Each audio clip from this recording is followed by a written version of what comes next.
Praise the lord, shalom, hallelujah. Jesus loves us so much. ఈరోజు పరిశుద్ధ గ్రంథం నుండి కీర్తనల గ్రంథం 125 అధ్యాయం 2వ వచనంని క్లెయిమ్ చేద్దాం.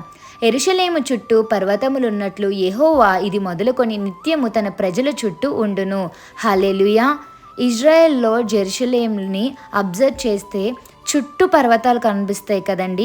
యేసయ్య అంటే భయము, యేసయ్య అంటే భక్తి కలిగి జీవిస్తే మన జీవితంలో కూడా యేసయ్య మన చుట్టూరు తన దూతలకు ఆజ్ఞాపించి కావలిగా ఉంచుతారు. అదే కాకుండా యేసయ్య మన చుట్టూ ఉంటారండి. ఇక్కడ మాట అబ్జర్వ్ చేయండి. యెహోవా ఇది మొదలుకొని నిత్యము తన ప్రజల చుట్టూ ఉండును.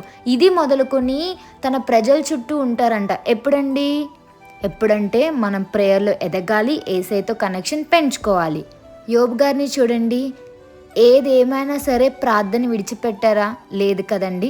ప్రేయర్లో ఉన్న ఈ యోబు గారి జీవితంలో ఒక మాట చెప్తున్నానండి. యోబు గ్రంథం 1వ అధ్యాయం 10వ వచనం. నీవు అతనికి, అతని ఇంటి వారికి, అతనికి కలిగిన సమస్తమునకును చుట్టూ కంచి వేసితివి కదా.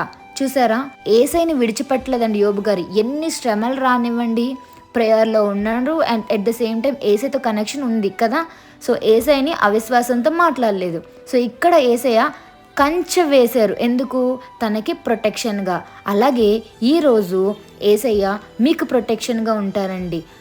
ఎలా ఎగ్జాంపుల్ కూడా తీసుకున్నారు. యెరూషలేము చుట్టూ పర్వతములు ఉన్నట్లు యెహోవా ఇది మొదలుకొని నిత్యం తన ప్రజల చుట్టూ ఉండును. ఈరోజు మీ జీవితానికి ప్రేయర్ అనే కంచె మీరు వేసుకోవాలండి.